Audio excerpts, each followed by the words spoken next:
welcome to the NBA Coast to Coast podcast, brought to you by thelines.com. Coming to you from the West Coast, Josh Lander, joined by my guy Nate Weitzer on the East Coast. And we've got play up props here on a Monday for you guys. Eight game slate to choose from here. We've got 4 for you as we do each and every weekday. Make sure to like and subscribe to that page. We've also got a couple game videos up for you as well. Also want you to head to thelines.com. That's where you can check out all the great written content we have for you guys this season and use our odds finder tool that Nate and I are using every morning when we're getting these picks and props for you guys. Make sure you're getting the best juice available at all these US sports books. Nate, let's go ahead and jump into your first NBA play up prop for tonight. Yeah, so Kyrie and the Nets are hosting the Lakers, but LeBron is not playing.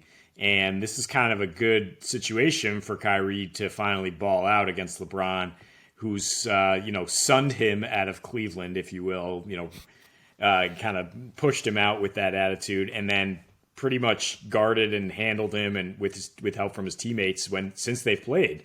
Kyrie's high water mark is 30 against LeBron in 2019. Of course, the Lakers also had AD and other guys patrolling the rim in those last couple meetings against the Lakers for Kyrie, and AD is also resting tonight, and the Lakers defense is pretty terrible. So with those two guys out, I might also look at Russell Westbrook PRA. I don't think he's announced in yet. So it's like somebody's going to keep this game relatively close, though. I think I still take the Lakers +9. I don't care who's you're trotting out there. I don't think the Brooklyn Nets are beating anybody by 10 right now if there are NBA players on the floor. And because they need Kyrie to be a superhero without KD, and he's come through thus far in his last 5, 37.5 points, 6 rebounds, 8 assists. And in 2 home games, 36, 5.5, 7.5. So the 12.5 rebounds assist at even money is actually intriguing because 31.5 points is where you have to go to get even odds at FanDuel. I think that's quite possible. I think it's going to be kind of a watch me from the bench, LeBron. He's going to have a little more juice in this. And it's just a great matchup. The Lakers are allowing the most points to point guards in the last 14 days here.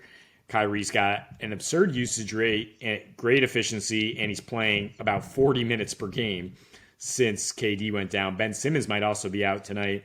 TJ Warren is out, so it's just going to be another situation where Jacque Vaughn has to ride Kyrie as long as he can. Yeah, I'm never going to tell you not right now to take Kyrie points, but I would also say some Nick Claxton stuff in there. He's been having a really solid roughly like 7 games or so far, the last 7 especially, and getting all of those stocks and blocks and rebounds. So I think there's some stats there for him as well when you're missing AD and then he gets to go up against a much slower footed Thomas Bryant in that one. But either way, like Kyrie points right now, he's averaging 37. You got to get that prop very, very high for anyone to even consider an under for him right now in a game that should be even more up and down, if it's a Russ Westbrook led LA team for like 40 minutes or so. So we'll see there. Keldon Johnson is the next one up here for us. He's got a pretty high prop for him. It's about as high as we've seen this season, 23.5 points. And then you could add the rebounds in there, gets you 28.5, a little bit better odds when you add the rebounds. But, Vassell is still out. And so without Vassell, he's at about 24.5 points a game this season for Keldon versus 20 when Vassell is in there. And we're talking about him having about 120 offensive rating versus 100 when he's really the focal point of the offense, which is insane how much more efficient he is with Vassell out. In his last 6, about 26 a game and 5 boards. And he's only had about a 26.5% usage rate in that time. But he's, like we've been saying, very, very efficient without Vassell, 51, 36, 83 splits. And in 3 home games during that span there over the last 6, Nate, 31 a game and 6 rebounds with a 28% usage. Still not as that high for someone averaging 31 points a game to just have the 28% usage. And his last meeting versus the Wizards, 32, 7, and 2 in 46 minutes. But that was a double overtime game that got to 310 points. This one is at 242.5 at this point for the total. So just come on. If there's going to be anywhere close to that, who do you think is doing the bulk of the scoring for the Spurs at that point? So 23.5 points still feels like a really good bet when he's been averaging the 31 over his last 3 home games. Yeah, the usage is never going to be that high for a guy on the Spurs, right? Especially the way they're playing now, which is just to rotate the ball and get good shots. But Johnson, now that he's kind of playing within that offense, maybe he was forcing it a little bit a couple months ago when he had really poor efficiency. He's been knocking them down, and he is the guy they want to end possessions with. I think you do want to tack on the rebounds here because of the total, because of the expected pace when the Spurs are at home, and the Wizards not always a reliable offensive team, but I think we'll just be going up and down. There'll be good rebounding opportunities. So this Portland-Atlanta game is at a 237 total as well. I would look at the over there. I would also look at Atlanta because Portland is just falling and they can't get up.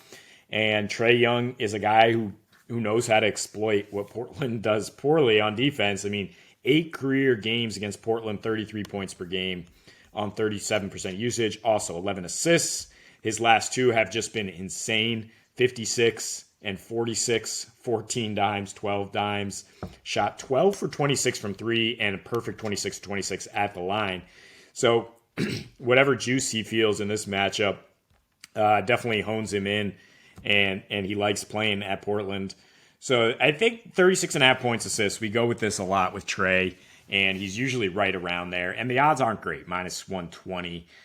I think you want to take 3 threes at plus 158 at FanDuel if it's still up with that much juice. It has that much juice because he's just 3 for 17 from deep in his last 4 here. But still, you love to see the usage, 35.5%. He's still averaging 27.5 points, 11.5 assists, so he is getting over that if you want to go with the safer prop there. And getting to the line, and I believe Josh Hart and Nurkic are questionable right now for Portland. They're just struggling on both ends. And interestingly, the home road splits lately for Trae, much less usage on the road, but still scoring the same amount because he's shooting 38% from 3 versus 21% at home. Also a couple more dime on the road. But I think, you look for him to hit those threes and be the crowd silencer that he loves to be. Yeah, it's like you said, they're slipping and just falling out there in Portland right now, and I think Trae can probably smell some blood, especially against that backcourt that is just another sort of bad defensive backcourt of Dame and Anthony Simons. So plenty for Trae to sort of take advantage of there, and I think that the dimes will also be a plenty. So not sure what's going on with Portland at this point, but there's no defense there, and there's been a huge lack of offense at this point outside of Dame. So either way, Trae Young to continue to get his. They've looked a lot better over the last 5 or 6. So let's finish things off. We've got one here where we're targeting the Magic against Philly. I do think it's a good opportunity for Paolo in this one to be able to get his prop at 18.5 points for the Magic. Maybe no Embiid, and even if he is there, I think we can probably expect to see a lot more Montrezl Harrell playing center throughout the game to give him some time to rest his foot after just going completely off against Jokic. But Paolo, I think you can do the 18.5 points. You can add in a 6 rebounds for him, 24.5 points and rebounds combined. I kind of just like the points at this point for him. I think there are going to be a lot of points in this game. Not only, it has Philly just been allowing a ton of points over the last 8 to 10 games or so, where the games they're giving up about 122 points with 123 defensive rating, also giving up the highest opponent field goal percentage from 2-point at about 53.5% to their opponent, and they're vulnerable at that power forward position. I mean, PJ Tucker, say what you want about his aggressiveness, is not a solid one-on-one defender anymore, and definitely he's not going to be able to hang with the much taller and better Paolo, who's been getting a lot of points from the mid-range as well, allowing about 26 a game to opposing power forwards over the course of the last couple weeks are the 76ers, so I think Paolo's a good bet here.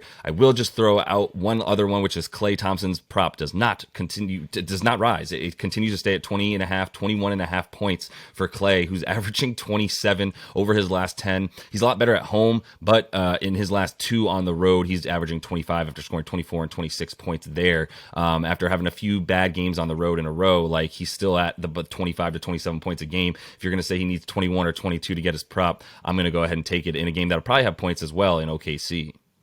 Yeah, but beware the Thunder, who are still, I think, top 5 defensive rating in the last month or so.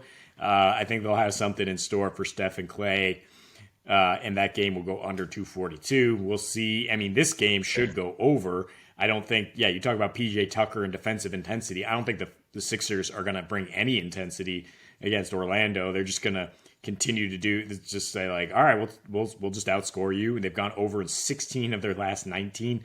So I think there's a lot of guys to take on the Magic. I think this is a great bounce back spot for Paolo after 2 bad games against tough Miami and Chicago defenses. Yeah, no, fully agree with that. And I do like Paolo better than Clay. I just had to throw it out there that they continue to keep his props super low. And he'll probably regress back down to the low 20s as his average anyway. So maybe that's, like you said, OKC, I do like them a bit more in that game and under so many points that they have. But that is all the time we have for you in this one. Make sure to like and subscribe to that page. Continue to follow along with us each and every weekday this season. And until we see you next, happy betting.